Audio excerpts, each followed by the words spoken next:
What are you looking at on eBay? Well, I opened it up and I saw that, the camera that I just sent back, I'm finding it cheaper than I even bought it for before. So that's tempting, Yeah, everyone's having a battery error and sending it back. right? Well, it turns out it's pretty common, and like a lot of people will take a little magnet to this little part of the camera that just like loosens up the the shutter or something. Like, I guess because the camera's been sitting around for so long, it just needs to be like moving again.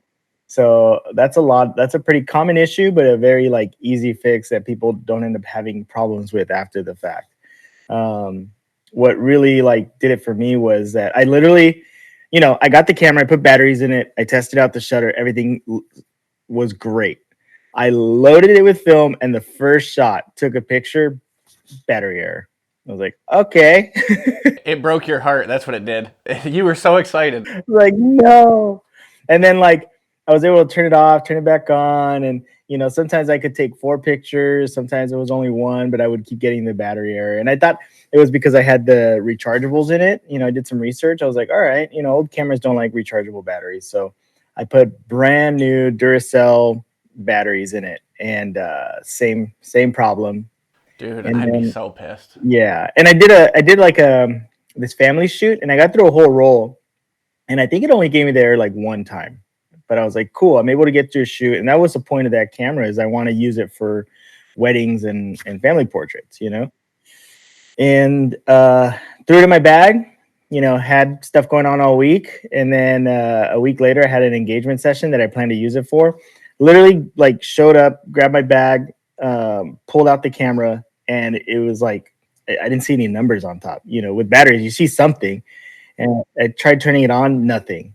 I took out the batteries, put them back in, nothing. I was like, oh, cool. It just drained my batteries in a week, And that's another thing that I've read online. This camera is known for like lasting forever on whatever batteries are in it, So a week later, it was dead. And I was like, nah, that topped it off for me. I've been looking at the EOS 5 or the A2E or whatever.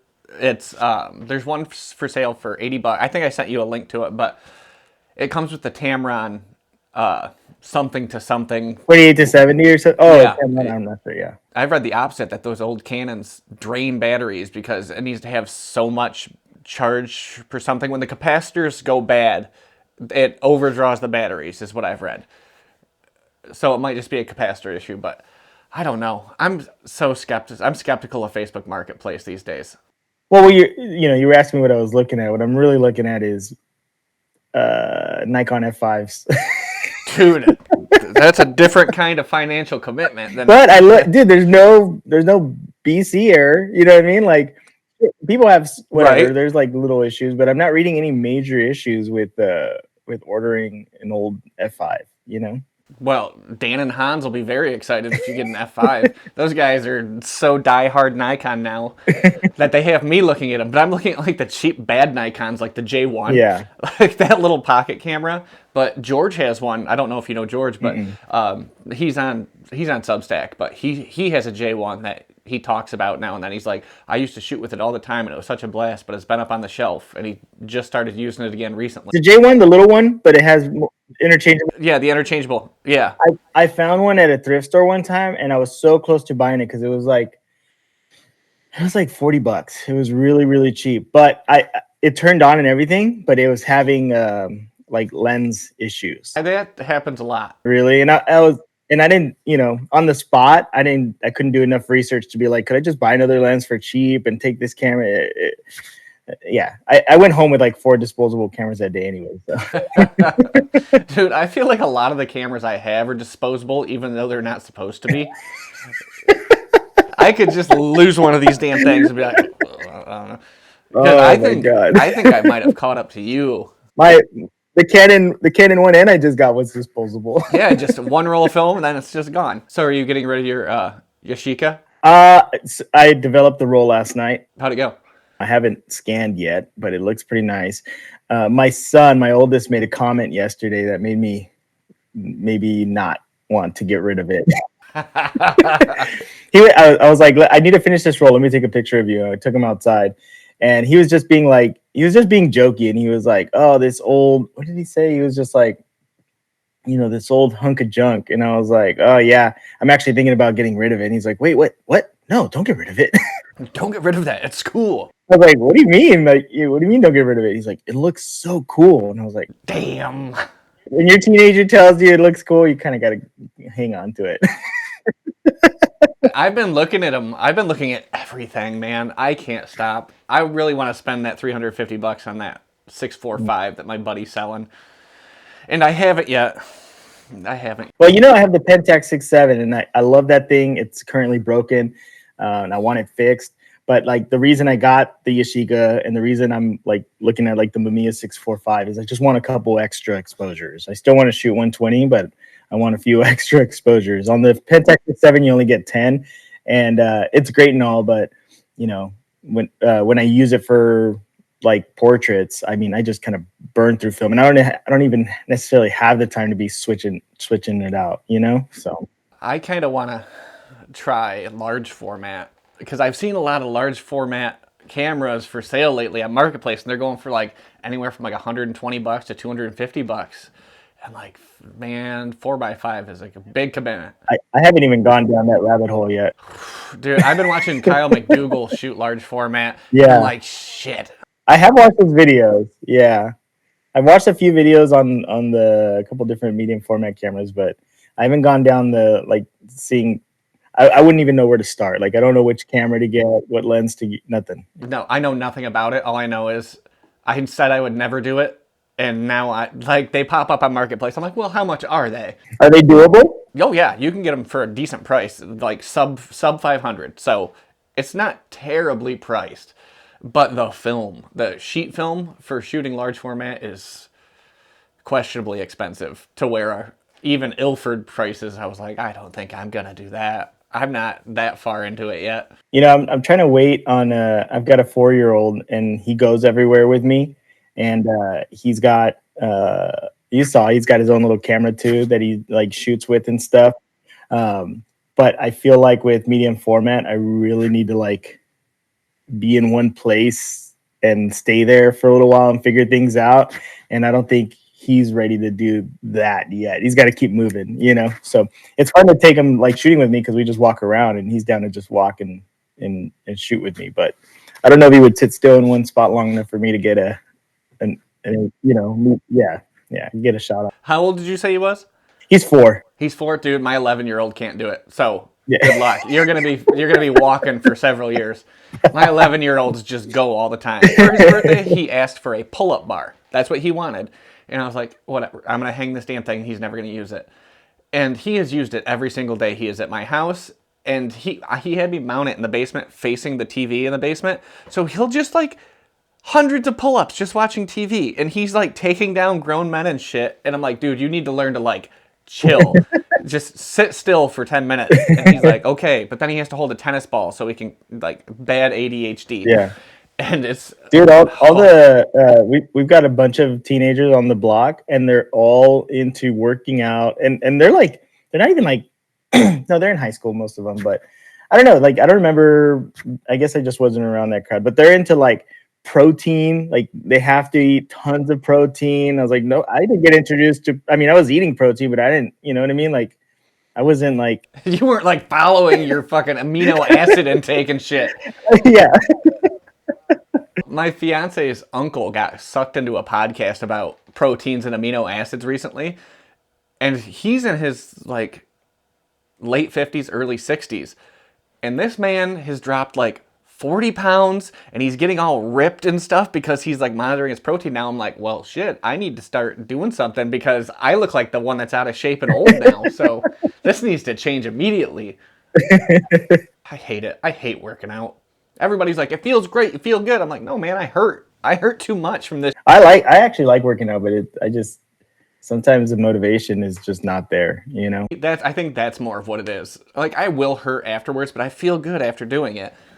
But it's just, you mean I gotta get up and not edit photos and not go on a photo shoot? I can try to tell myself that hiking is my workout, but we don't have real hikes around here. It's like, you want to go walk through a grassy field?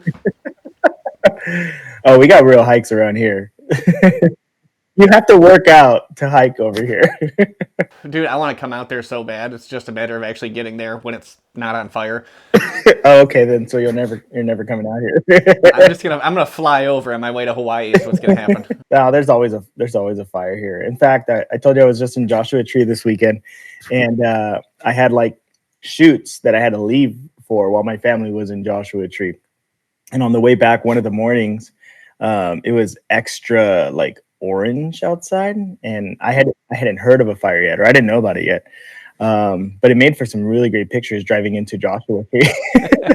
And then on the drive out, it got really thick, and that's when we got out of the park, we realized there was we were in the park, so we didn't know there was a fire going on in town. We didn't have service, but yeah, pretty close to town, there was a big ass fire.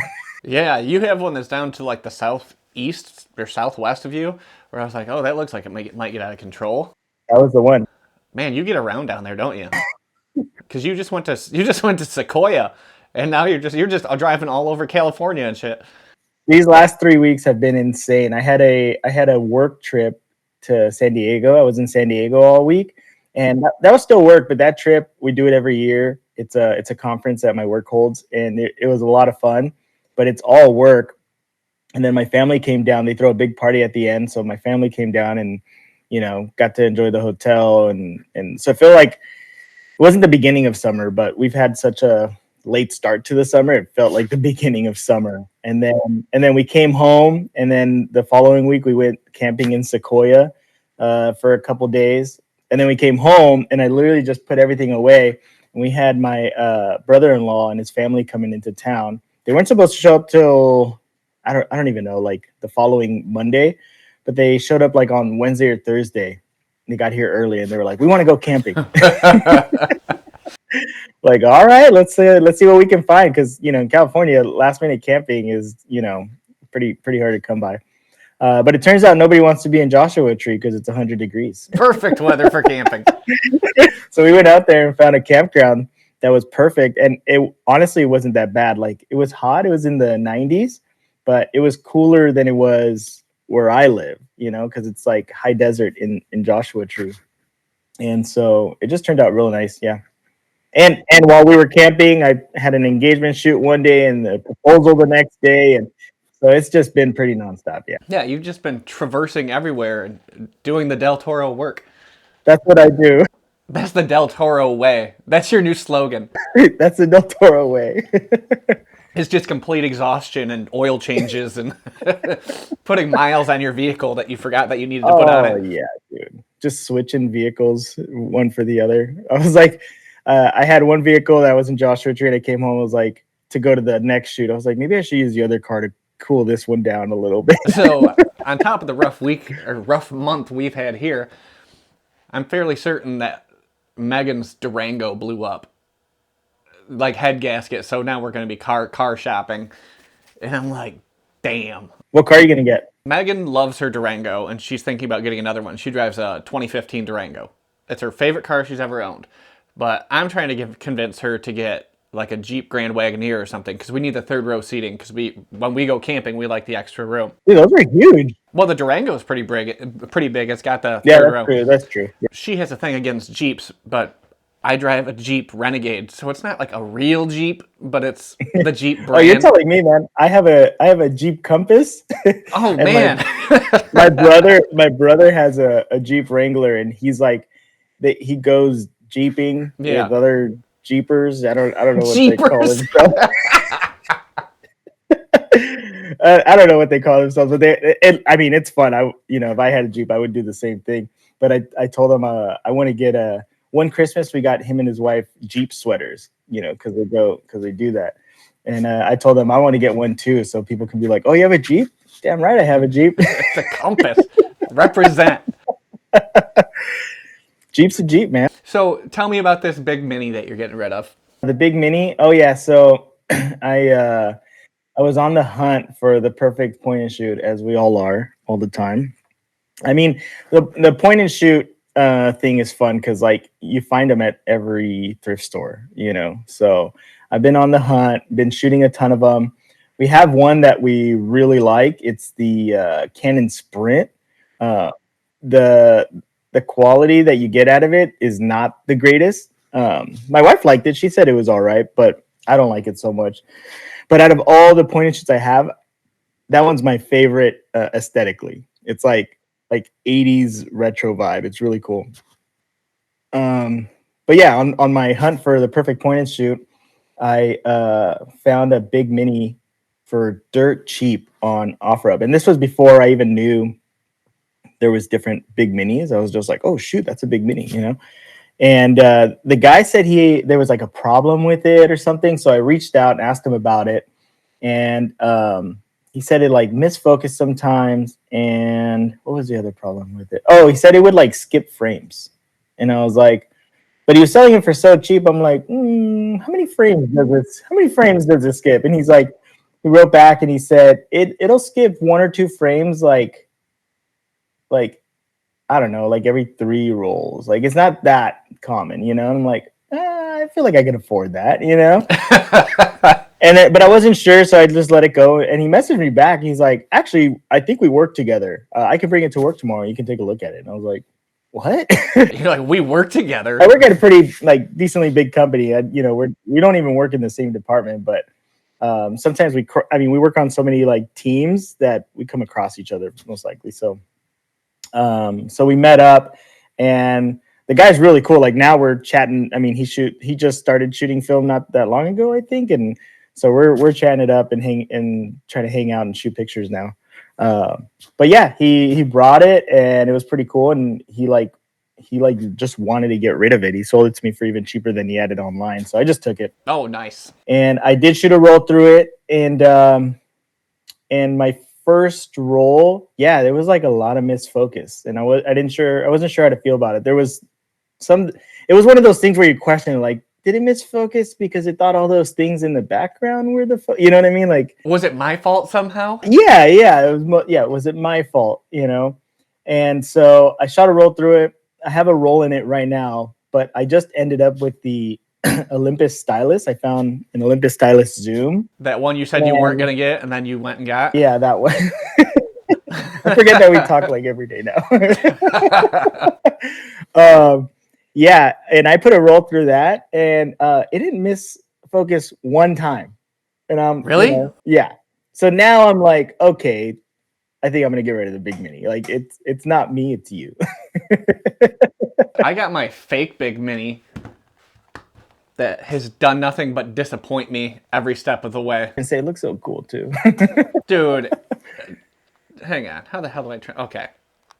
Oh yeah. It just looks so cool, but I want to. That's what I love about it, man. Like I want to throw it. So mine's a big mini EX, and I did the research, and like it goes for $30 on eBay. So if I order it now, I got to pay an extra like $80 on because it's from Japan, and I'm like, oh, I don't want to do that. No, I got it for $10. I'm gonna sell it for $10. If you're selling it for $10, no, dude, it's gonna fit. You're not gonna like it. Don't buy it. We'll let you down. In fact, my listing's gonna be like, I'm selling this camera for $10. It misfocused a bunch. Don't buy it. And someone's gonna be like, I bet it was just him. It skips a few frames. Don't buy it if you're gonna use it for irreplaceable memories. It's a fuck around camera, is what it is. It's like, see what happens. You know what? If I shot a couple, not enough to like really test how much I liked it for that, but I did shoot a couple like little landscape stuff. It's great, right? So yeah, it's fine. That's probably what I'd use it for. Yeah, that's I thought about it after the fact, but if I'm carrying a little camera like that, I do kind of need it to do everything. You know what I mean? So, like I said, we took the stylus out, and my wife absolutely loved it. She's like, "These are great. Was this the little camera I was shooting with?" I was like, "Heck yeah!" And I got a shot that I'll send you of my nephew like walking on this tree, and you would not be able to tell if I shot that on my Nikon or Contax. It's a great photo. Everybody's hyping up these damn stylus cameras. Good. They're good. And I might need to grab one, but I'm hooked for point and shoot. I'm using my Pentax 115 because that's the one that hasn't let me down yet. I've gotten a couple on there where I'm like, these are better than my A1. There's someone's selling another stylus right now for about the same price that I got it for. If you want to pick it up. Oh no. I can get it for you. Yeah, but what's the price tag on it? $50. 50? Mm-hmm. See, now we're kind of talking because around here they're going for like 125 even for the zooms. Yeah, they go for like $100. That's how much I normally see them for. But I'm telling you, man, just like how I'm on eBay and at thrift stores, I'm on Facebook Marketplace and OfferUp every night. It's how I fall asleep. I know, me too. Between you, Dan, and Hans, I have a full blown addiction to eBay and Marketplace. And it's like, Yeah. we're just sending stuff to each other from like multiple states and countries and oceans away. It's like, you should buy this. I'm like, why are you looking at the US version of eBay, Hans? And he's like, just in case there's something cool for you. I'm like, that means you have an addiction, dude. I'm looking for you too, man. I look for I got a friend here that we shoot a lot of film, and he oh dude, he got a Canon 1V for on Facebook Marketplace for $100. Oh, that's a steal, dude. Not only that, it came with 4 rolls of Fuji Pro 400H. That guy got robbed. Maybe even more than that. Yeah, I remember seeing the listing, and I was just like, I didn't know about the camera, so I thought like, oh, that seems like a really good price, but I hadn't even researched it, and I just bought the contact, so I wasn't trying to buy a camera. And then he messaged me. He's like, I think I'm gonna go check this out, and I was like, oh yeah, you should. And the day he went to go get it, I looked it up, and I wrote back. I was like, dude, that camera's like a steal. Like that's a really great deal. And then he sends me a picture of it. He's like, yep, I just got it. Now let's see if it works, because it didn't have batteries and he didn't bring batteries with them. So he said it was a small risk, because, for the price, like it was kind of unbelievable. But no, took it home, turned on, thing has been great. And he's been on the hunt for he's got some Canon glass, but he wanted to make it his main camera for when he shot like weddings and stuff, but also kind of a travel camera. So he didn't want to be switching out lenses. And so I was helping him find a 35 millimeter f2, which is what I was going to get for the Canon. And most likely I already found the equivalent for the Nikon F5. Did you already order the F5, or are you ordering that when you get off? No. I got to wait for the refund. Yeah, that's kind of clear. I got to, you know what I mean? Like, I can't stack it. I got to make sure it's like 1-for-1 kind of thing. I'm caught between several cameras right now. It's whether I want to move up to medium format or if I want to invest more into the Canon ecosystem for film. What are you shooting with the most right now? A1. The A1? The only thing that's rivaling the A1 is that Pentax 115, because that's easy to just toss in my bag and go. I'm shooting mostly film now, unless it's like a paid shoot or someone's trying to proposition me inappropriately. It's just mostly, I'm mostly shooting film. I was like, I don't know how much you want to talk about that. So we can talk about it. If there's something I don't want for somebody to hear, I'll cut it. But dude, I can't believe that. Models out there, if there are any models watching this episode, don't proposition your photographers for rent money. We're photographers. We don't have money. We just buy cameras with that money, and it's just like an ugly. We're poor too. Help us with rent. That's just wild, dude. I can't believe that happened to you. I can 100% believe that happened to me based on where I live. I'm not even. It's like, I get it. Rent's expensive. I think I'm going to send that Mamiya out for you to play with. Oh, yeah? The Mamiya C-Core, the 1000 TL, the one you were talking about. I'll send you the Yashica A. I don't know. I feel like the Yashica A is a little more fragile than the 1000 TL. What are you talking about, man? The thing's made it this far since the 1950s. That's true. I think it's all right. I'll play with it. Yeah. Maybe then it'll help me decide if I want to move up to medium format or just stay in my lane with 35. I think it's a good way for you to like play around with medium format at least. You know what I mean? So you can get a feel for it. It's the reason I wanted to get rid of it is it's not my Pentax 6.7. And what I mean is like the experience that I have, and I've realized that's why I go through all these cameras, because I have a different experience with all of them. You know what I mean? And if I don't enjoy the experience, then that's not the camera for me. But I like shooting with tons of cameras. That's why I buy all these cameras. I don't buy a bunch of cameras and just shelve them. You've seen, I use them all. You know? I just bought that. What was that one called? The Canon, the Futura. Yeah, that's a weird camera. Oh, dude, and I just developed the roll. I'm excited to to see it. They all look good. You know, the negatives look great. The negatives always look great. I just had a bad scanning experience this morning, and the negatives looked excellent. Oh no, what happened? I just shot like shit. I don't have another reason. It was just not a good roll of film for me. It was even 500T in the Pentax 115, and I'm looking through it, and I was like, I don't know why I took all these pictures of this bullshit. Well, the Futura might be a little bit of that because I was trying to just burn through the roll and make sure the camera works. Um, but yeah, like overall, like I enjoyed the experience of shooting with my cameras. And so I bought the Yashica because I wanted a couple more exposures. You know, that's why I want the Mamiya 645. And I bought that one because it was cheap, and you know I like that it's fully mechanical. But I shot with it 3 times already, and just I can't say I really like had a blast using it. You know what I mean? Like, I do love that it's mechanical, but like I don't know, little things like you know, you have to turn it to wind to the next exposure, which is fine, and the little window tells you what exposure you're on, but and it's got a little thing you can shut it. Anyways, if I just leave it, I can't remember if I wound it or not. You know what I mean? Like things like that. Like, or how I told you yesterday, I was like, I had 2 more shots left in it. I don't remember what film was in it. You know what I mean? I mean, that's my fault. I could put a little sticker or whatever that tells me what film is in it. But just the part where, like, yeah, I don't know if I wound it or not. I might get a double exposure. I might get a blank frame, you know, like that kind of worried me. And I don't know, the overall experience, I just didn't really like enjoy using it. The quality is great. I did like the quality from the camera, you know. I also wasn't or am not used to uh, the waist level and like everything being inverted. You know what I mean? Like you go left, it goes right, that kind of thing. Because with the Pentax 6.7, it's just like an SLR, just you know. 1 or 2 or 12 struggle rolls trying to get that process down. I think I'd be all right with it. Just like the upside down viewfinder and everything upside down because of video and having to monitor things from different stuff. So I might be all right with that. I mean, I got used to it pretty quickly.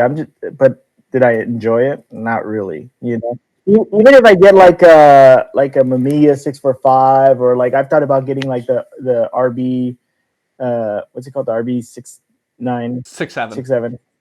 And you know, I've thought about getting those. I would get it with the mirrored viewfinder, though, so I can just look through it like a normal person. We need to find a deal on like 2-for-1 Hasselblads, and we'll just shoot with those. Oh yeah, I'll look for that. I'm sure they're out there. There's got to be a 2-for out there somewhere. Dude, look what I found. I found one.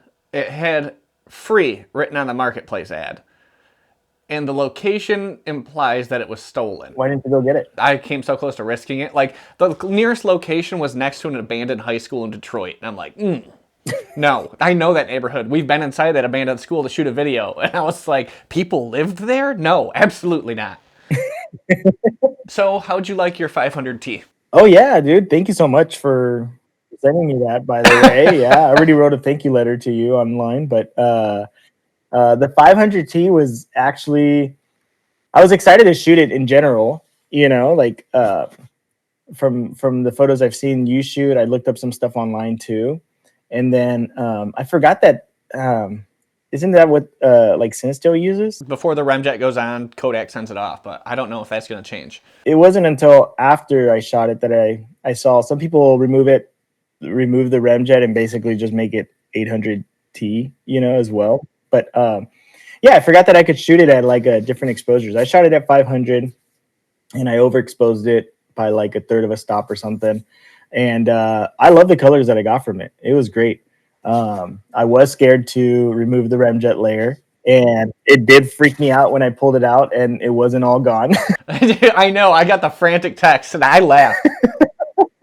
I was like, oh no, I fucked it up. My fiance's like, what's funny? I was like, Ulysses is having an existential crisis about remjet right now. And she's like, what the fuck are you talking about? My wife came in too, and she's like, you didn't get it all off? Can it come off still? I was like, I don't know. I don't know. Your photos look great. Yeah, I got it all off. And you know, I cleaned it off with a microfiber towel, and it mostly came off. Some of the photos you can still see it, but I even saw that when I was cleaning it. I was like, oh, that could look cool, you know, like Like I said, it's like a gentle reminder of my first time doing it. So yeah, I love the way they came out. I was being a little intentional with it. I shot like some landscape, but then I was shooting some of like my family. I showed you some of those just to see like skin tones and stuff on it. And it's a good film. It's a really good film. Skin tones can render either absolutely beautifully or like oompa loompa colors. Oh, really? The one photo I have that I shot on the pier of the couple walking, I posted it in my 500T love letter article. But if you look at his face, the guy's face especially, it's really yellow. And I thought about correcting it, but then it would have thrown everything else off. And I was like, it's fine. It's supposed to be like that because it's a tungsten film, so it's gonna have that weird color cast. Well, the colors I got were great. You use Negative Lab Pro though. Mm-hmm. Yeah, no, poor. Don't do that. I do manual conversions for every photo, but I've got it down. When I started developing at home, well, I was about to say I like went all in on the investment of like everything, right? But also I did buy my own sous vide and my own bins. I didn't buy the Cinestill kit. I think in the long run I probably saved $100. But Oh yeah, easily. Probably more than that. That Cinestill sous vide is, dude, price like more expensive than you'd think just because it has a Cinestill sticker on it. so those $100 went to Negative Lab Pro. So I put it into rolls of film because I got bulk roll right now. it's the only thing I know though. Like I didn't try anything else. I didn't look into other products. I didn't even know there were other products. I just thought that's the one everybody was using. So It is. and I'm an Adobe head, so like it's on Lightroom, perfect. That's all I need Did your bill go up? for Lightroom. Adobe and Light, yeah, it went up $5. Oh yeah, I think so. Horse shit. They're putting it into the AI tools, and they need to not charge me for that. They made my career, so I'm $5. Yeah, that's fine. You're like, I will never say a bad thing about Adobe in my life. Am I happy about it? No, but I found this out last night, and I was like, this is absolute horse shit. I almost texted you about it, but then I realized it was too late. if one of my streaming apps goes up, I don't watch TV a whole lot, but I use Photoshop, Lightroom, Premiere. I use all those every single day. So I just discontinued my HBO Max because I finished the new season of Harley Quinn because I like that cartoon a lot. And then I'm going to turn it back on when Peacemaker comes out, and then it's going back off because I hate subscription-based stuff. I liked when you could just buy something and have it and not just continually milk me for money. but I do get like fixated on a show. So like I just watched what's it called? The one Ben Stiller directed. Severance? Yes, Severance. Yeah, I got done watching Severance. But somebody told me like it's beautifully shot. You should really check it out, and the show's great. And so like I'll go do that. I'll go binge a show like that, and that was a great show. I've seen bits and pieces. But then I won't watch TV for weeks after that. Have you ever watched True Detective, the first season? Dude. It's Woody Harrelson and Matthew McConaughey. They're trying to solve like a series of murders, and it's like a disjointed timeline from present day to in the past. Dude, it's one of the most powerful pieces of television, and it's shot so well.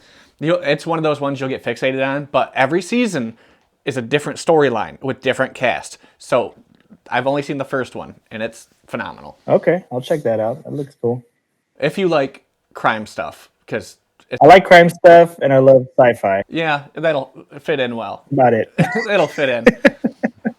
You got any plans to go shooting? What's exciting you right now? What are your focuses in photography? Well, I'm tired of developing. I went to Sequoia and I shot like 8 rolls. And on the drive home, my wife's like, "Are you going to develop tonight?" No.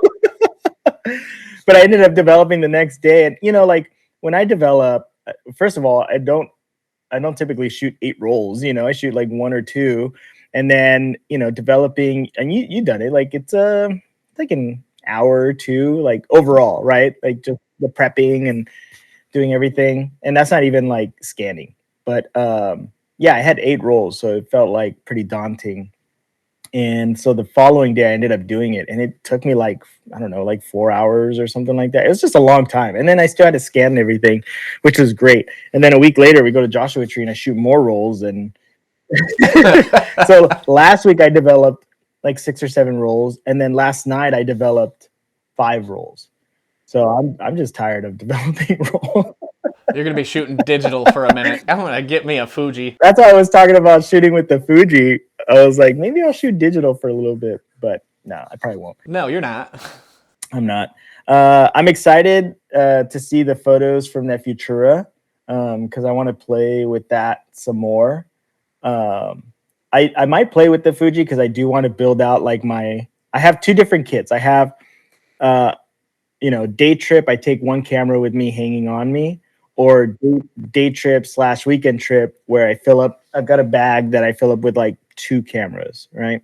So I'm trying to figure out what that looks like because I do like taking 2 cameras, 2 different rolls, and I'm pretty good at like blasting through them. So I'm just trying to figure that out right now. My kit is getting out of control when I go on like weekend like even like 3-day weekend trips. It's drone, point and shoot, Sony 7.4, Canon A1, and then Polaroid maybe. So it's just I'm changing cameras off and on a lot, and I'm trying to get it down to 3 cameras. It's hard. It's hard. These national park trips that we went on, it was 2 cameras, but also the this guy that I just got, the Handycam. I'm interested in seeing what you get. Are you going to post some of the stuff you got from that, or is that like keeping it? I'll send you some stuff. I mainly got it for my wife likes making like little montages and stuff of like our trips. She does it with just the video clips we get from our phone, but she's been wanting us to get one of these, and a friend of mine at work actually gifted me this, and it comes with this. And oh, dude, were you a skateboarder? Yeah, back in the day. Oh, is that a fisheye? That is a fisheye. Dude, it's gonna look like those old Big Brother magazine Oh shots. yeah. So it attaches to this thing, and I used it, to like record the kiddos playing in the woods. I took it to Joshua Tree, followed the kids around there, and it's awesome. So like on top of the the videos that she gets from there, using some of these clips, her stuff comes out really cool, and really it's just like memories for us. So I don't have any big plans on using it for anything that I post. Maybe I don't know. I got it just kind of for us. You're gonna use it for your YouTube. Yeah, I did think about that. You're supposed to be doing that. I can attach a mic to it too. Oh, you can? So you could attach like a Rode to that? Mm-hmm. Man, you should definitely start a YouTube channel. Just shooting on the Panasonic. That camera's exciting too. We've been having fun playing with it. The nostalgia of using cameras like that, where it's like instead of just holding a camera, filming, whatever, you have the like. It reminds me of the old shoulder mount cameras from back. And if you look at the clips that like we're getting, oh, man, like the feeling you get from the way it looks, and then seeing like the kids on it were being just so cute. I asked them like, "What's your favorite thing about Sequoia?" And one of them's like, "Marshmallows," and the other one's like hiking, and then the smallest one, he's like, "Fire." It's so cute. And then the footage just with it looking so nostalgic, it's just so awesome, dude. Like it's already clips we're going to be looking back at for years. It's funny how we feel that way about the digital handycam stuff. Mm-hmm. It's the same way other people probably feel about shooting film, where they're just like, oh my god, the nostalgia behind it is so powerful and strong. Yeah. And I never thought that we'd feel that way about old digital I stuff. like the extremes of both. Then I mean, I just specifically love shooting film and like nostalgic cameras, but I also like I have no interest of taking a digital camera on me and shooting video, 4K video or anything on my trips. But that's because if I did, it couldn't just be like my 24-70 shoot video. No, I'd have to like make it like cinematic. But that requires a lot of work, and it's the same work that I do for my day job. So that's the only thing that kind of keeps me away from it. You know what I mean? But like I see people do like their camping trips, and they record it like on like a Black Magic or something like that, and they make little videos out of it, and it's amazing. You know what I mean? I actually really love that, but it's too much effort for me, I think. You can get those Black Magics pretty cheap right now, man. I've seen them going for like $500. And like last year they were going for 1,600, 1,700 bucks. I'm like, what the hell happened to Black Magic? Well, they who bought them? Nikon. Nikon bought red, I think, didn't they? I don't know if Oh anybody yeah, bought Black yeah, Magic. you're right. Yeah, I yeah. don't know why I was thinking Black Magic. Yeah, but I got to play my last job that I had. We had a 4K Black Magic, and it's fun, man. Those things are just amazing. I have a couple friends who have them and they swear by them, but I just have no experience with them.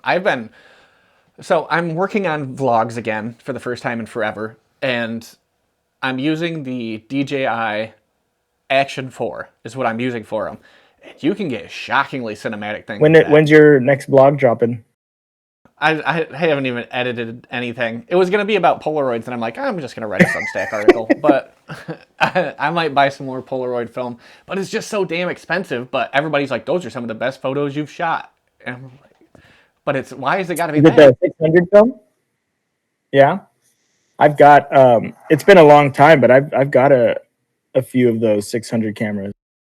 I've got the Business Edition 2, and I've got the Sun 600 LMS. So I've got those two. I sold an SX70 not knowing what it was. But SX70 film is so Really? expensive. I didn't know. I just know those cameras are like. I haven't done the research on those cameras, but it's real glass, right? Like that's the thing with it. Yeah. I think they're technically an SLR.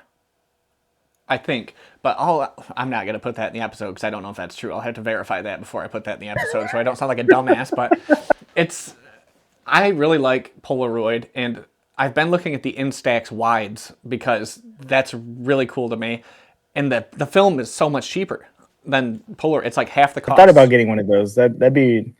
I miss Polaroid. There was I worked for a photography studio a long time ago for many years. And while I was working there, I was real young. I was in my early 20s, and I picked up one of those 600 cameras at a thrift store for $1. And and I asked the lady, I was like, "Does this work?" And she's like, "I don't know." But the film pack is the battery pack, so I wouldn't know until I put one of those in. And at my work, we just had tons of Polaroid. They used to use them. Yeah, so I worked for Life Touch Photography Studios. They do like school photography. You probably have them. They're nationwide, and there was a time they got some cool like camera backstories. But there was a time where they were using Polaroid to test out their images, right? Like because they were shooting on film. And so in one of our storages, they just had boxes of Polaroid, and it was like 2008 where they had just like discontinued making it. And yeah, they're just like, we have no use for this. Like, take as much as you want. And so I have stacks of pictures. I would use it to all the jobs we went on with my coworkers. I had tons of coworkers. I would just take the Polaroid and like shoot us screwing around, when there was downtime. So I've got stacks of photos during those years where we were just like working and messing around. Dude, you should do an article That'd with be cool. those. Yeah. It'd be awesome because then you could go back through the memories and everything and be like, wow, this thing was a piece of shit. And all the Polaroid was like expired, so it's got all these like cool effects on it and stuff. Yeah. Dude, if you still had that, you'd be sitting on a small fortune because old Polaroid film goes for so much money, whether it's expired or not. I saw somebody selling instant film. It was old instant film that somebody really wanted. It was like $115 a pack for 8 photos. Yeah. Never in my life. I will never be that irresponsible with money unless it's like a medium format camera. Then we might be that, but that's just that's not the camera you're on at the moment. No, I can't. I cannot financially dive into instant photo as a full-time thing. Like part-time maybe. That same job is where all the like the 400 and the 800 I sent you from. It's from that. Yeah, it's like left over from that. Yeah. That 800 was, I shot some bangers. I think that's what they would use for like their sports photography. The 400 was good too because that's what I shot some of the lighthouse stuff on, and I got a lot of good feedback on that. And everyone's like, "You didn't color correct it. You didn't white balance it correctly." Blah, blah, blah. And I'm like, What the hell do you mean? There is no white balance left in this film, dude. It expired 2 years before I graduated high school. What the fuck? That's so funny, man. How old are you? I'm 36. I just look older than No, I I am. thought you were much younger. Because that's just this emotionless face doesn't cause wrinkles. I'm just dead inside, so there's no ring, just nothing. The hat covers the bald wrinkles right here. Oh yeah, you're telling me, man. Oh shit! I would not have put money on you being I'm not bald. bald. I just shaved my head.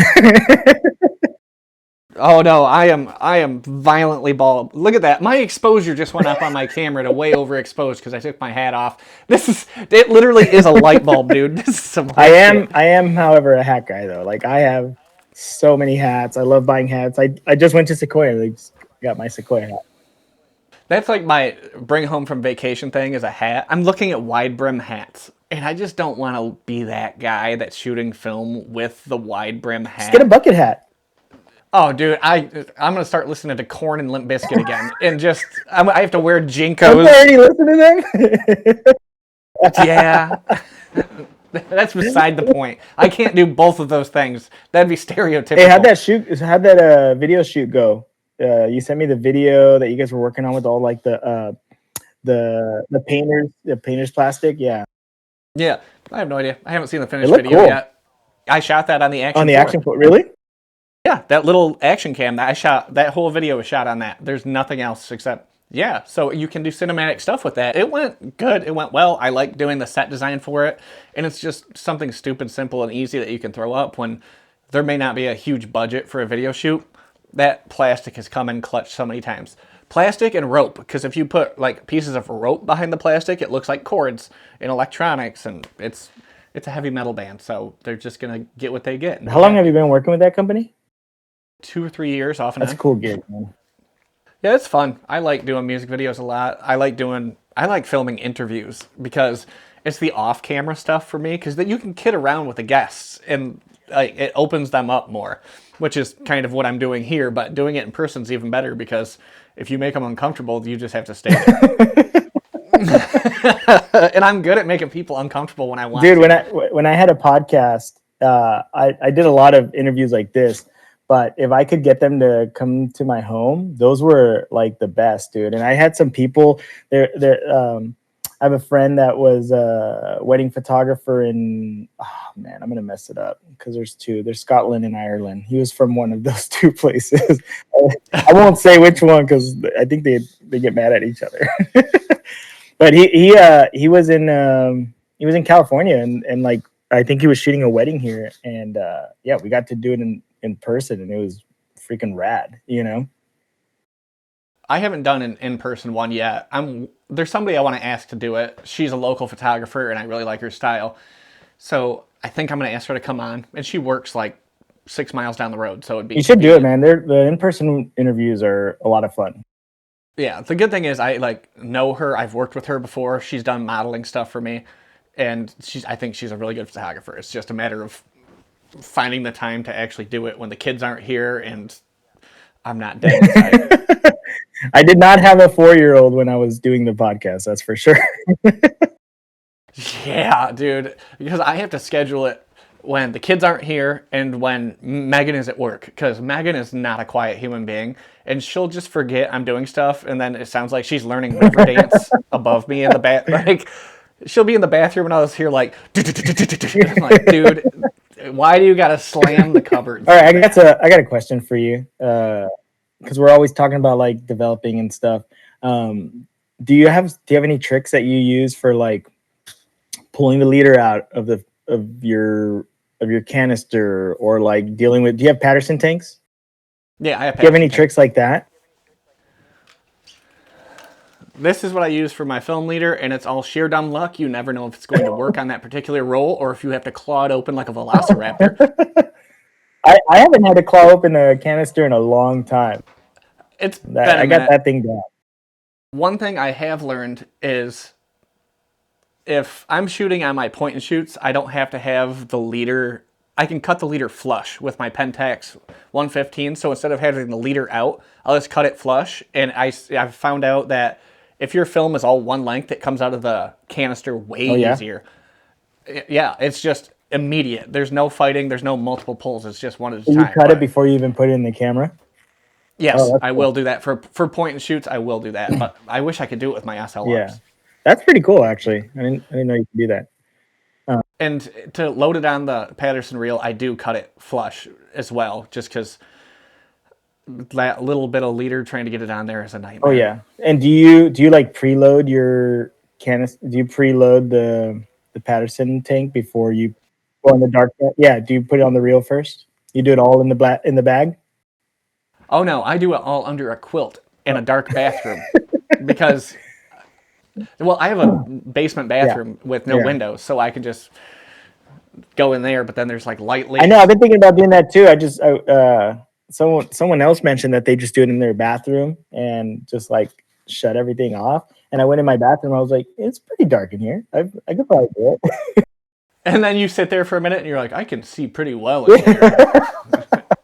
And then you get I have a fog dark film. bag though, and I've gotten really quick on it. I cut the leader, and then recently I started like curving the corners, because I don't, I'm sure it's happened to you. You get stuck on the reel. But the biggest trick that I've learned that works for me for the reel is I don't do like full ratcheting. I do like the smallest little ones, and I found that even when it like starts to get stuck, it'll like push through, and I just, you know what I mean. So I haven't had any issues with it getting stuck in a while. One thing, if it starts to get stuck on me, one thing I'll do is I'll wind back as if I'm gonna load it forward, but then I'll put my finger right on the film and then do one swipe, and then it sometimes goes back on. But there is nothing I hate more than like I'm in the dark, I can't see what's going on. I'm like, I've been winding for an awful long time, and then I feel it, and the film hasn't been loading at all onto the damn reel. It's just like angry film sounds under a blanket in my bathroom, just like a jiggling celluloid sound. I've got some OCD, and like I have to like I'll crank it twice, and I have to feel it and make sure it's it's already going. And then you're like, it's fine. Then you do four more, and it It hasn't hasn't moved. moved. And you're like, son of a bitch. It's a vicious cycle, The man. other thing that I used to find annoying was the Patterson tank like would leak, and I discovered it's the air trapped in it. So now I just like, well, now I like press down on the center as I'm shutting the Patterson tank. But last night I started taking it one step further. Once it's closed, I press the center down again and almost open the edge, and you can hear all the air just like escape. And then I close it one more time, and it's a vacuum. Have you had a Blix eruption yet from your Patterson Oh, like tank? when I open it, it explodes. Oh yeah. Oh, dude, I you have always to make burp sure it. it goes that way though. Dude, I did that. I had it open this way, but it like seeped around the back and shot me in my one of my favorite shirts and just destroyed. My skin was like all red, and I'm like, that's not good. That's gonna cause some DNA damage. I stopped doing Patterson tank conversions. I am not using that process anymore.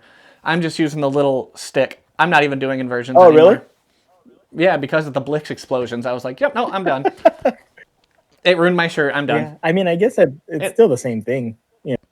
I've gotten better results actually. I've watched it. I've by not watched so doing many it. videos. Everybody does it like just a little different, and I don't they're think all it getting matters. results. Yeah. Yeah. One thing I have been doing is I have well water, so it's fairly hard water, and even though we have a water softener, I still was getting mineral deposits and stuff on my film. So in my final rinse, I've been using bottled water. I still haven't gotten my RO water set up, but I'll for like 500T, I'll soak it in the water bath itself that I'm using for my chemicals. I'll like wipe all the rem jet off in that, and then I'll use dishwasher liquid. I won't get like photo flow or anything. I just use like jet dry. But I'll put that with the bottled water, and I've had no problem with water spots or Yeah, dust. I've seen that.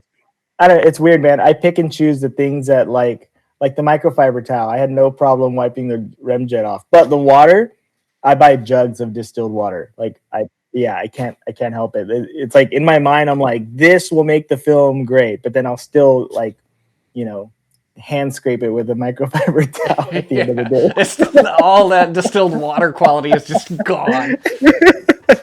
But no, yeah, I get distilled water and I've got jugs of it. Yeah.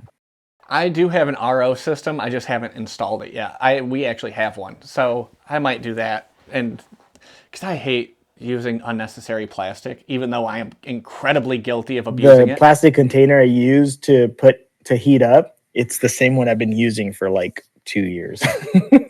I'm just constantly refilling it.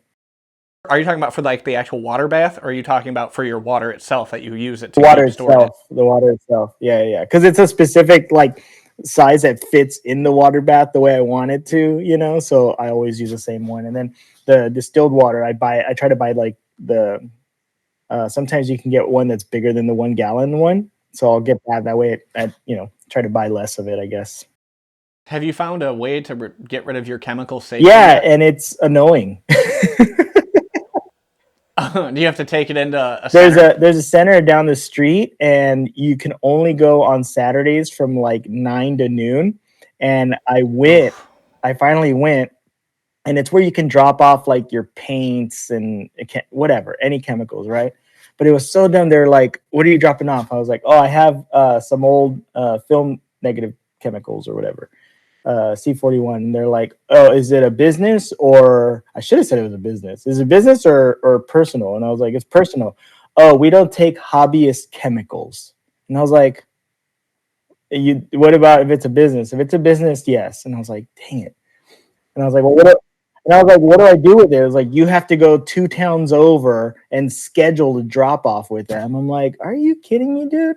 Yeah, it was annoying. But they take anything else. It was just like, if I was a business, they would have taken it. And I am a Well, business. you are a I know. That's business. why I'm like, so I've just been hanging on to some of it so I can go back and be like, "Hi, I'm a business." I didn't want Yeah, to turn around and be like, "Actually, I'm a business." I would have. I would have been like, you know what? I am a business. Are you refusing my waste? Because I think that's not allowed. But yeah, it's just annoying. Like you have to like make time for it, and there's only a specific time that you can do it at. I don't have a place like that. I've called around, and all of them just said, mix it with some kitty litter and put it in the trash. And this is like the actual chemical waste place. They're like, mix the chemicals and dump a bunch of kitty litter into it. And I'm like, okay, but I don't want to put that in the trash because I don't know where it's going to end up exactly. And so I have a couple milk jugs just full of kitty litter and There's no bullshit. drop off like where people take their paints. Yeah, they said they don't take film. They don't take film chemicals. Dude. So the guy I talked to was like, "You really think those chemicals are going to do anything to hurt the water if you're using the works to clean your toilets?" And I'm like, "Well, you make a point because the works is that's a really noxious, harmful chemical, and that's one of the number one selling brands in America." He's like, "The works is doing far more damage than anything you could have from the film industry." And I'm like, "I don't know about I'd still that." be like, "Can you just make me feel better and like dispose of this for me?" He's just like, "I don't got a cat. I ain't got the kitty. I ain't got the litter." And I was gonna tell you, I ruined some Blicks. Ooh, I was, you do your Blicks process, and then the process right after that is you do a wash. So like a minute before my wash, I'll turn on the faucet so that I can make sure it's like at the right temperature that I want it at, and it'll be running. And one time I just wasn't thinking, and opened I opened the Patterson tank and I immediately put it in the wash before emptying out. And then I did one of those things where I was like, "Wait, no!" I was like, "No, there's a bunch of water in my Blicks now," So I had to just dump it. Luckily, it was the Patterson tank I was using was just a single roll, so I still had enough Blicks to to keep using the single roll Patterson tank, for a while after that. But yeah, I had to just dump the Blicks. I would have been I was devastated, devastated. I was dude. like, "How could you be so dumb?" Have you looked into those processor wheels where you can put your Patterson tank?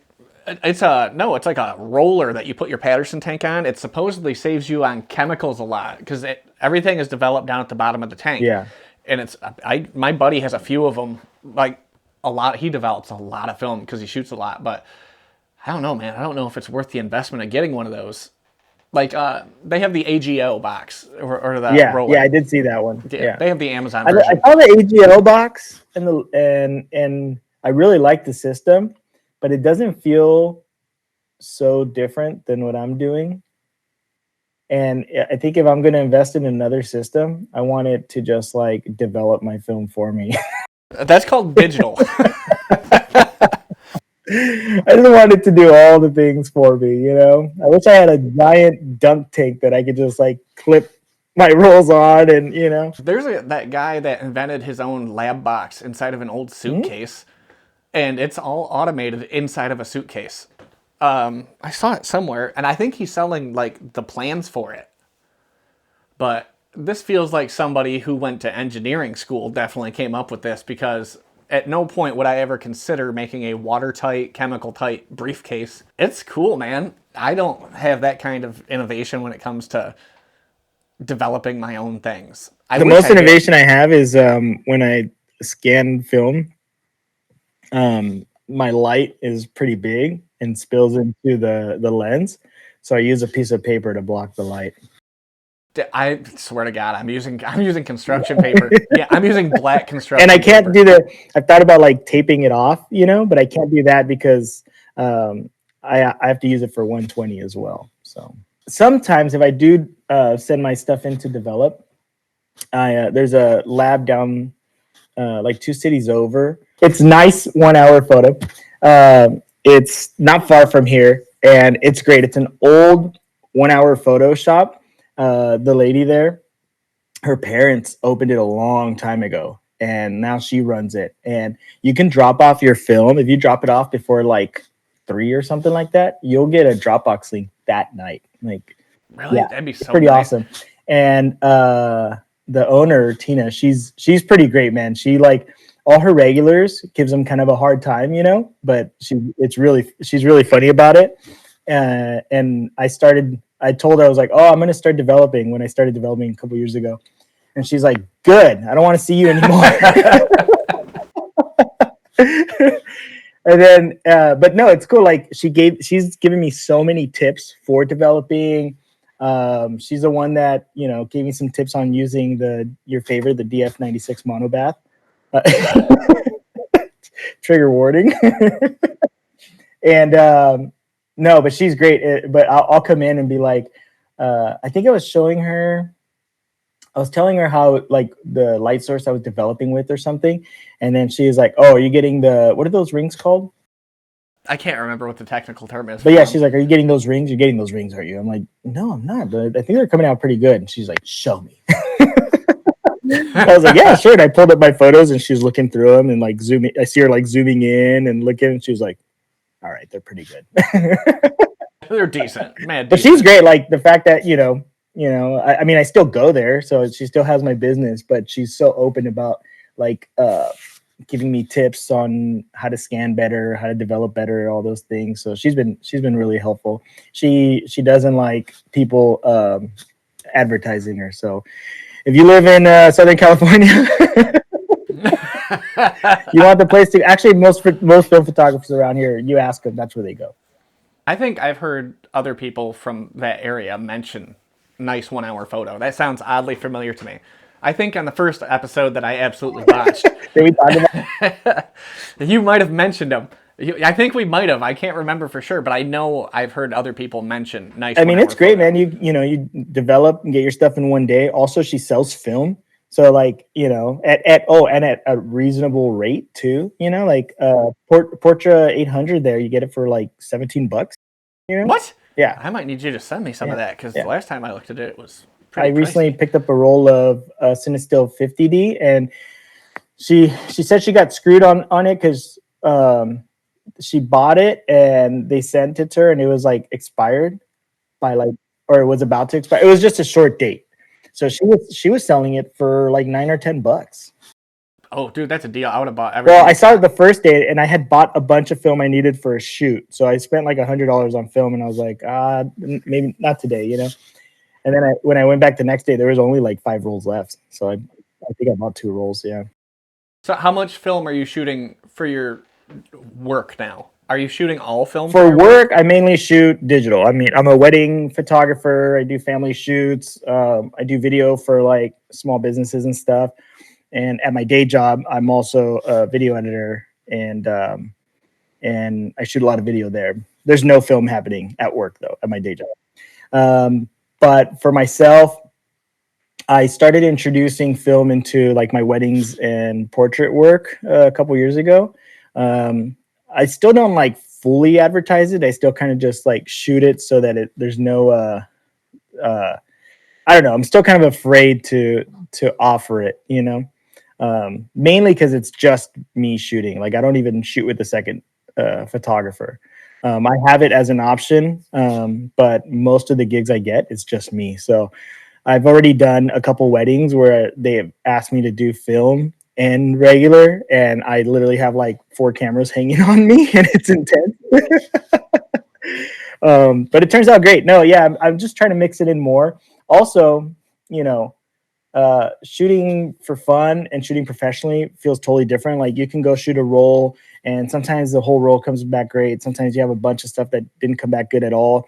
When you're shooting professional, you want it all to come back perfect, and that's not what's going to happen every time, you know. So Yeah. that's why I've been investing. That's why I got the Canon 1N, because it was going to help me with, you know, the autofocus. The metering was great on it, and I did shoot with the camera. I did like 2-3 rolls with it, and it's exactly what I wanted. The camera just didn't work out for me. So um, that's why I'm thinking about getting the F5. Um, but yeah, it kind of makes it so that it takes those worries away, you know. So I know that I'm like shooting legit the whole time. And then also like learning little tricks like I don't really use it a whole lot. Well, now I'm starting to use it more, but the locking your exposure, like I didn't really do that before, but that's because I wasn't really shooting portraits. Now that I'm shooting portraits, you come back with a couple, you know, some dark photos, everything underexposed. Well, now I know why, you know. So I've learned to lock your exposure, you know, shoot. I've just learned to shoot better so that I know I'm getting like legit photos every time I'm shooting a couple or something like that. Yeah. That's kind of why I've been looking at other cameras recently, is because I want something that's a little more high end that I can use for professional stuff. Because I would like, over the next, let's say, 3 years, I would like to transition to shooting mostly film, assuming film companies don't go belly up. But with companies like Harman and Ilford, like outputting new color films and all that, I'm like, well, maybe it is viable for it to stick around, because I think film photography is doing quite well in And you see, 2025. I mean, you know, the process is fun. The results are great. Like, I don't plan on stopping anytime soon. You know, I already have the cameras, so maybe I won't buy as many if the prices keep going up. Yes, you will. What do you? Yes, I You'll will. find a way to Yes, I will. justify it. You'll find a way to justify it, dude. You'll be like, well, I need Speaking of, it. it sounds like you need to get yourself a Contax G1. I'm legit thinking about selling the drone to afford a decent film camera. Because like the Yeah, A1 is a great camera, I love it, but I want something a yeah, little more yeah. modern to use that I Yeah. can rely Well, on more. that's exactly what happened. I was, you know, when I first started introducing film into my weddings, the A1 was the exact camera I used, you know, and I was able to put. I have an old Canon EX 550 flash. I used that with it, and I got phenomenal results with that. I'm really happy with that. But like, yeah, the focus was the one thing. Like, if I'm posing them up, no problem. But I do a lot of candid stuff where I have them do actions, and that was really difficult for me with a manual, you know, focused lens. So doing that, and then the metering thing too, like that camera meter is all right, but I just didn't want to think about that stuff. I just wanted to focus on them and their actions, and I think that's where one of those cameras comes into play. The Contax is great for that. That's kind of why I got the Contax, um, but it's mainly my I'm afraid to mess it up. I'm afraid to get it dirty. I'm afraid to scratch it. So I'm like, okay, maybe it won't be my workhorse. See, I'm not afraid of doing that. I'll take any camera into bad Yeah, well, situations. let's see when you get your Contax V1 if you still feel that way. Dude, I took my Sony, the A7 IV, into there's a cave called Rock House in Hocking Hills, Ohio, and I was walking in the dark, and some lady fired off her flash as I was walking, Like, she just was flashbanging people, and it was like, poof, and I lost my footing and fell, bop, and banged my camera right off the cave floor, dude. I went nuclear in a dark cave. Like, rage, dude. Complete, like, blind. I was already blind because it was dark, but just blind rage of. And I was in a cave, so it echoed. Like, I heard my own rage bouncing back at me, and I was like, I need to, like, bring it down a notch or two, because I can hear that coming back. The Contax is the only one that I baby like that, but before Sony, I shot Canon, and I've shot in the rain, like no cover, no nothing. You know what I mean? Like, the weather sealing worked great. The cameras were insured, so I also wasn't like too stressed about it. But I never had an issue with it. You know? Yeah, you're like, I'll get a new one, whatever. And those contacts could brick it in. I'm not worried about that. I'm honestly more worried about scratching it because it's so pretty.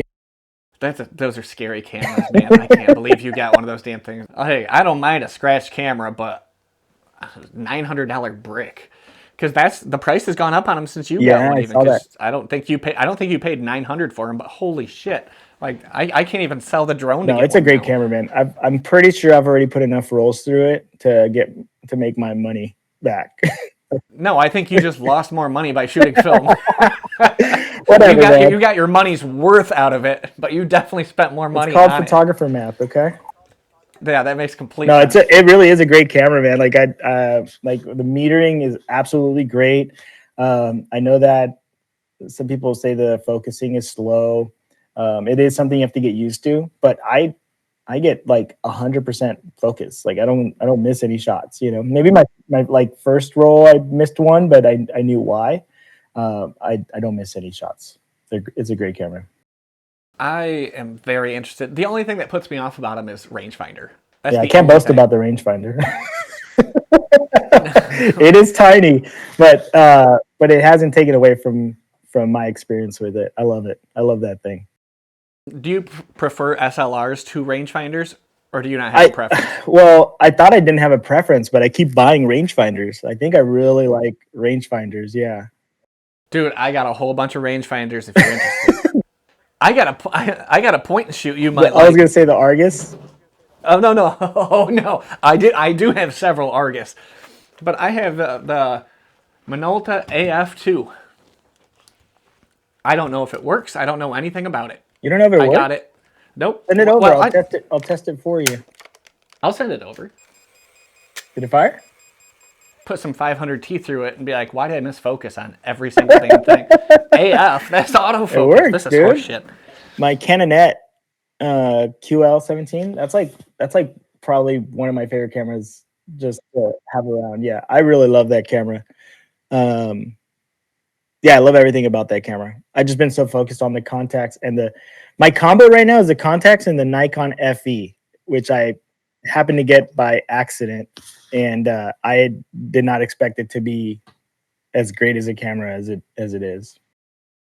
I've heard so much about Nikon. Nikon's gonna do what Fuji did a couple years ago. Like, the values of Nikons are gonna skyrocket. I don't even know why like Nikon has such a bad rap in the digital world. Like, the photographers I know, at least in the wedding industry, that shoot Nikon, I love their stuff. Nikon was way behind on the mirrorless thing, and I think that had a lot to do with it. They got mocked for that a lot, and I just think it's one of those things. They're like the Nickelback of photography, where everybody pretended they didn't like them. Everybody's just like, I don't listen to that band, but they somehow know. I'm not pretending. Dude, everybody knows it, the lyrics to one whole Nickelback song somewhere. I know not they me. Do. You really don't? Not one song? I do. What? See, this is how you remind me. But okay, I might know a line, but that's about it. Okay, I know that line. I know that one.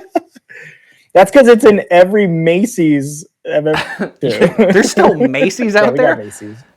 What? Ours closed down. Michigan's economy is not doing great if Macy's and JCPenney are struggling. We got both of those still. You guys got all the cool shit. We just got bad roads and winter. Come to California. I'm going to send you like a care package of cameras because I'm never going to shoot one of these. I don't really have an interest.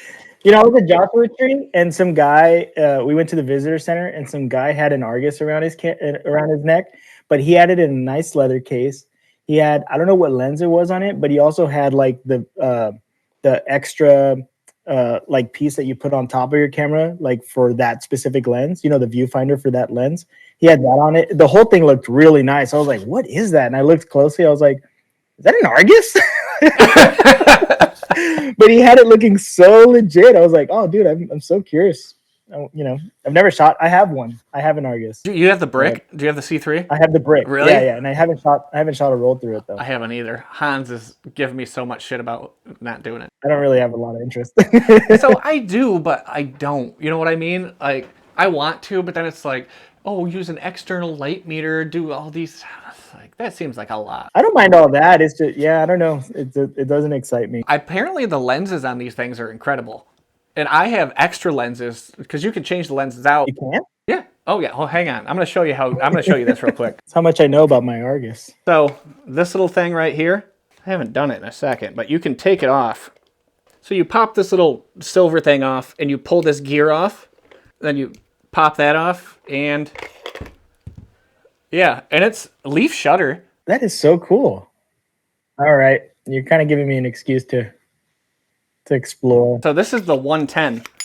Now look at that. I think I have that same brick. Oh, really? I think this is the Matchmatic, technically. I haven't looked into the models that close. I have so many of these damn Argus laying around, dude.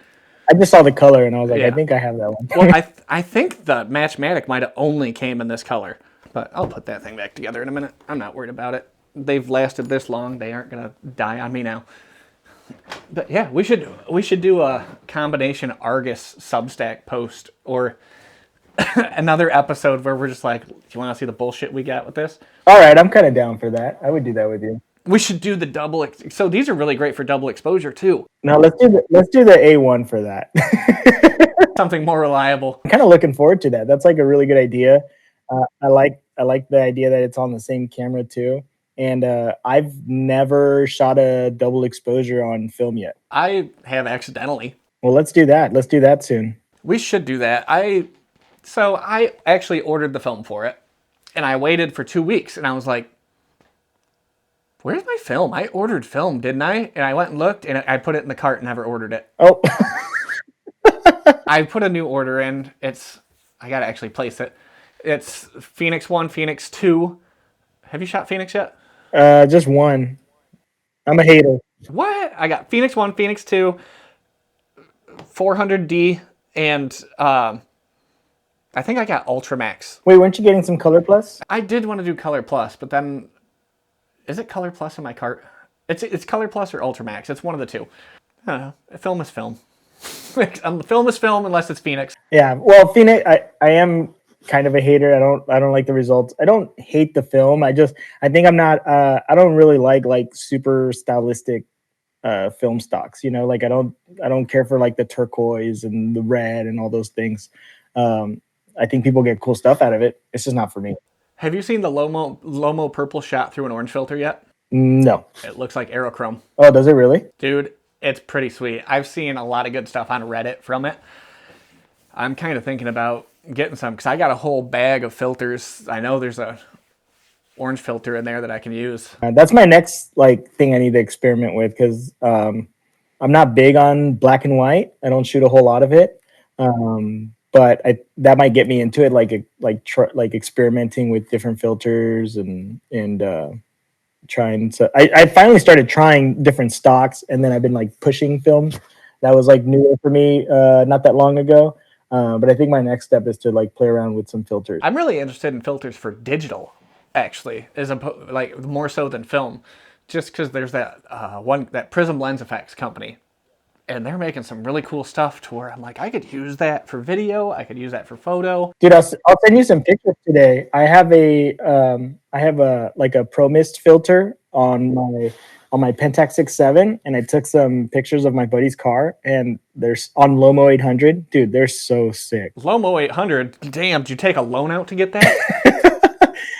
Lomo 800 120 is not expensive. It's up there for 35. I couldn't tell you how much. I just know it was up there the last time I looked. Oh, no, I can tell you how much. It's $57 before tax. A roll? No, for 3 rolls. Okay. It's actually not that bad, but you have to buy the 3-pack, you know? I had a friend gift it to me because I had said I I always talked about shooting at 120, but I never shot it in 35. And he gifted me a pack, and then I loved it so much. I think I've bought a few packs now. Like I try to justify. You get 3 rolls out of it. Well, it's not that bad. 3 rolls. It's really no different than buying a roll of Portra 800. You know, you're gonna go broke regardless. So Oh yeah, absolutely, 100%. You might as well have fun doing it. Who knows what you're gonna shoot next? I have another pack of 200T that I'm gonna end up probably sending you some rolls because I know you're gonna be like, I'm kind of interested in the 200T. I did, yeah, I actually am because right now I don't have I just finished shooting Lomo 400 for the first time. I think I bought a few packs of those. I was posting that for a while. Right now this week I'm posting the Pro 400H that I shot. But other than that, I don't think I really have any film I'm experimenting with. The last one I did before that was Santa Color 100. I love Santa Color 100, and I found a dealer through Etsy, and they're local. They're here in California. They sell it for $10 a roll. I need to send you some money and have you grab me some. The Santa Color? I'm not kidding. Yeah, because it's discontinued now. Oh, really? Yeah, so the company that was producing it was based in Russia, and the company distributing it was like, yeah, we're not supporting that. Sorry, all the remaining stock's money goes to Ukraine. Shoot, I had no idea. Well, I mean, Santa Color comes in different companies, but I mean, Santa Color I feel like was the cheapest, but like Flick Film also sells it. It's called like Electra 100 or something like that. Cat Labs 100. That was the first time I ever shot with it. Was Cat Labs, but when I looked it up online, a roll of Cat Labs 100 is like $20. And I was getting it through Santa Color for half the price, Because that's an old like military aerial reconnaissance film, right? I really like it. You get your magentas are pretty high on it sometimes, but you can edit it, and it looks really, really good. Man, there's so many cool films I want to try, but I want to try slide film, but I can't develop that at home. I gotta send that in. I think you and I are in the same boat. I really want to try it, but I don't want to pay for it. Dude, it's so expensive here, and to hear how cheap it is for film developing in other countries, I know. like $4 a roll. $4 a roll? I would never develop film. $4. I'm like, yeah, go ahead, do it. But the film, it costs more in other countries, doesn't it? Unless it's Ilford. Ilford's pretty much cheap everywhere from what I've seen. Because HP5 is like the equivalent of $10 in pretty much Canada and South Korea, because of Dan and Hans, but everyone else I've talked to is like, yeah, Ilford's HP5 is the cheap black and white that we use. That's like the baseline that you compare prices to. Have you shot Kent 200? Oh, you don't like black and white. I was gonna say, have you shot Kent Mir 200 yet? No, I am interested though. Right now I haven't developed it yet, but I have Fomapan 400 that I pushed to 800, waiting to get developed, and then I have a roll of just Foma 400 that I shot at box speed. So I haven't seen what those results look like yet, but that I gotta develop those. How many rolls of film you got just laying around you haven't developed yet? 1, 2, 3, 4, 5, 6. Well, they're still filming the Nikon. They're still filming the Contax. That big mini, I didn't finish it because I ended up getting that Olympus stylus, and there's filming there. I got the roll that was in the Pentax 6.7 that I finished yesterday. I told you about. I'm really interested in the stylus because I have seen them. I've seen them for okay prices, but every now and then on Marketplace one will be like $25. Come get it, dude. I'll send you some examples, and I'm telling you, like the success rate on that camera was very high. So I mean, Dan will tell you too. Like I was actually talking to him about it because he had just picked up that the MGU, right? Yeah, the MJU Mew. Yeah, I think he got like the Prime one, but yeah, I was asking him questions about it, and sure enough, I got my rollback, and it is such a good camera, dude. I have heard such good reviews of those, but there's just something about them. I think they're ugly. I think they're the ugliest cameras, dude. You know how you have to pull the thing so the lens comes out. I will say sometimes when you're holding it with one hand, it's easy to like push it back in. That's kind of annoying. But I like the camera. I think it's fine. Oh, also if you accidentally press on the flash, it like turns off the camera. What? Maybe I'll grab one. I don't know. I don't know what I want in this life. All I know is it's every camera I see. In that case, that's a good enough reason to get it then. I'm trying to be well behaved monetarily for the most part, because I've got a couple rolls of bulk film that my fiance doesn't know that I bought yet. And I'm just going to pretend like, Oh, she must not listen to this then. no, are you kidding? She isn't going to listen to this. She listened to like Beer Git's episode, and that's it, because she knew Beer Git from Jason's videos. She's like, I know her, I'll listen to her. I'm like, oh, thanks for your support. That was a great episode, by the way. Thank you, dude. She was so cool. She was so nice. The pod has been great in general, man. Thank you. You're a pretty good interviewer. I have no idea what I'm doing. I just take notes now and then and hope for the best. You're doing great, dude. Thank you. I have the gift of bullshitting. It's actually gotten me pretty far in life for the most part. The gift of bullshitting is an underrated gift. Yeah, you can bullshit your way into a lot of situations. Backstage at concerts, you can bullshit your way into like a video editing job. Just like through YouTube and bullshit. All things are possible. Yeah. You gotta have that gift of gab, man. I know that life very well. So last time we talked, you said, last time we talked for a video, you said that things were a little bit slow when it came to like booking your own things and having weddings and stuff. Has it picked up at all for you, or is it still like, whew? It's been picking up, and it's my own fault, you know. Like there was my day job got really busy, and it's also afforded me the luxury of not having to book as much as I used to, you know, which is very nice. But then when I got less gigs, I realized I missed shooting all that stuff as much as I did.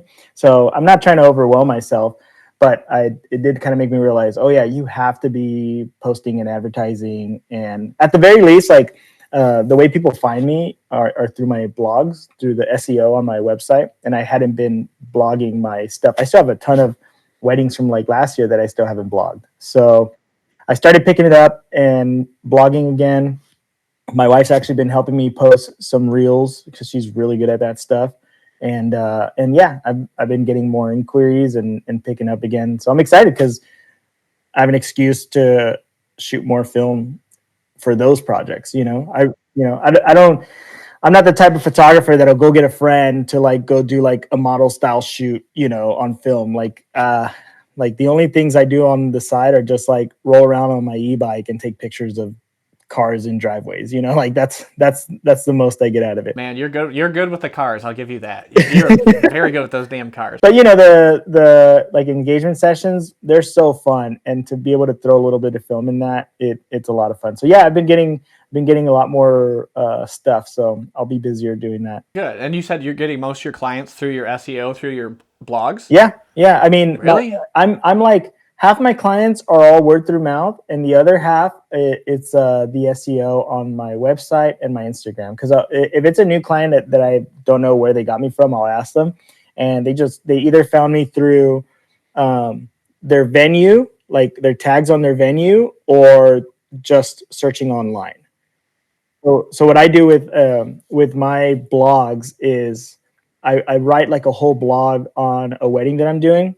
ChatGPT has been really great with this because I don't really feel like I'm not the type of blogger people are going to specifically read my blogs. I use my blog specifically for SEO. And so I write a blog and just make sure to include the locations, all the vendors. I list off all the vendors that were used. I hyperlink everything. So, you know, every vendor's name has a hyperlink to their website. Like I do all that.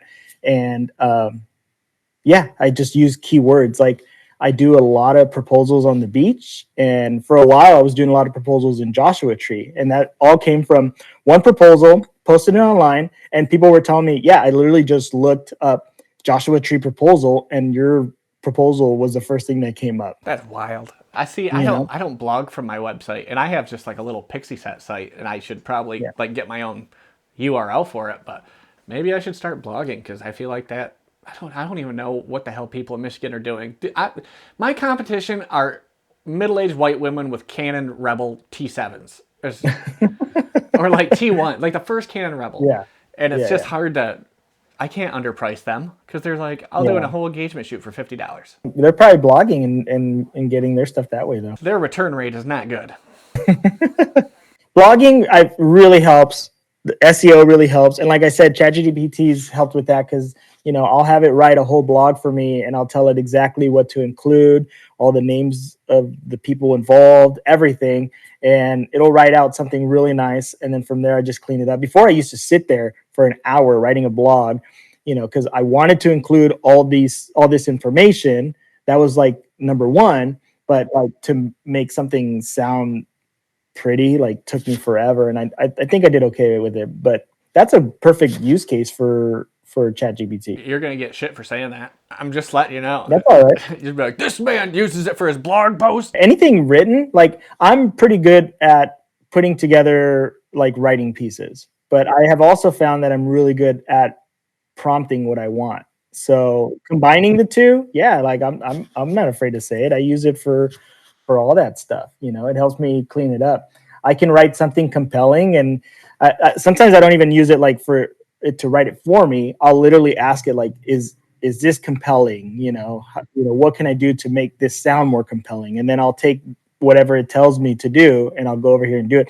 My coworker at work, he's a digital artist, draws on his iPad. He's one of our graphic designers, and he's trying to learn like a new technique of drawing, and he'll literally use ChatGPT and show it the drawing. And it's like, and it'll tell it like, well, if you're trying to do this style, this is what you did right. Try these things, and then he'll go back and do it again. So for me, ChatGPT is not like a fix-all, but I definitely use it as a guide to help me, better the stuff that I'm doing. The only things I've used ChatGPT for are like organizational things or trying to come up with a game plan for a marketing thing that I want to do.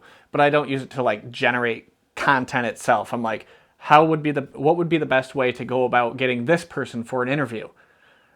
And it hasn't let me down yet. I use it for all that stuff. For the blogs, I definitely, the blogs aren't a huge important thing for me. People aren't, like I said, people aren't coming to read my blogs. I use it specifically for SEO. So that one, it is just kind of a chat GPT dump. As long as it says all the words in there, I take that, I change it up slightly, but I mostly use whatever it gave me. And it's really just for SEO purposes. But something like Substack, yeah, like I want that to be more me. But I use it for everything you just said for. Like my wife will write out a grocery list. I'll take a picture of it, put it on ChatGPT and have it. Actually, I use Notion. I don't know if you use Notion. I use Notion to like organize my life.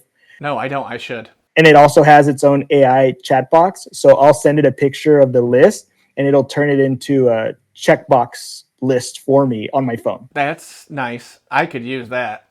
Is that subscription based? Nope. Really?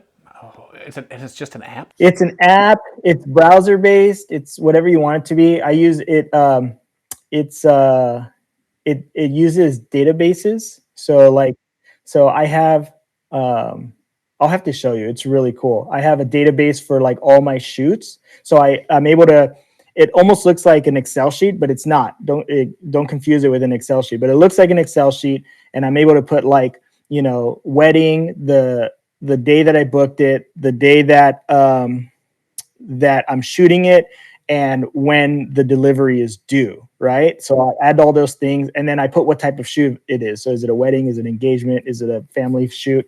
And then on a different page, I have my list of like things I have to do that week. So I have several things, and one of them is my shoots, the shoots that I need to edit out. So I have a database set to tell me what I have due that week. So based on the information I provided over here when it's due, over here it only shows me the things that are due that week. That's what it should be used for. I like that. I love it for that. Yeah. So I'll show you Notion. It takes a little bit of setup to like get your stuff on there, but once you're using it, man, it's amazing. And so I have like my photography stuff, I have my work stuff, and I have my personal stuff, right? That I plug stuff into. But then on this one page, I have it set up just to show me what I'm doing that week, and it's all super organized. Same thing with notes that I use.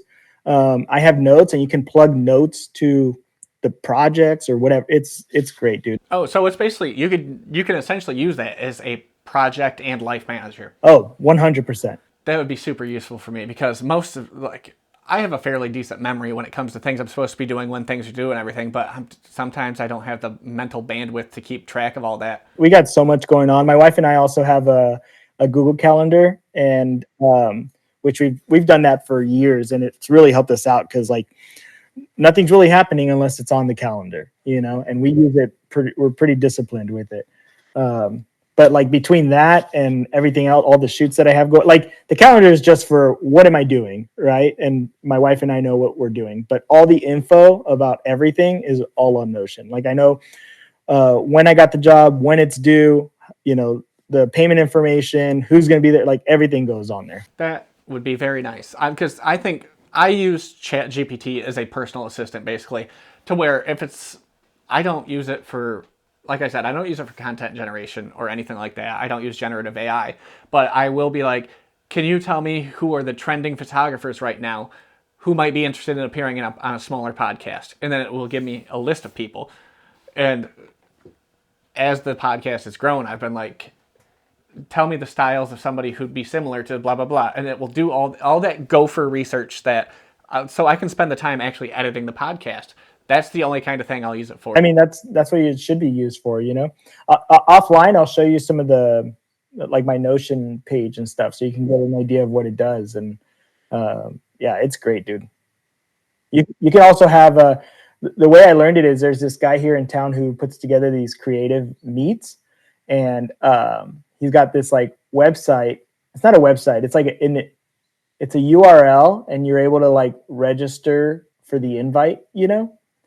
And come to find out, he did that all through Notion. So it looks like its own website, but it's just a URL page, and it's free. I actually have a meeting at 1:00 with the photography, one of the members of the photography club I started. Dude, that's exciting, dude. It's a crapshoot.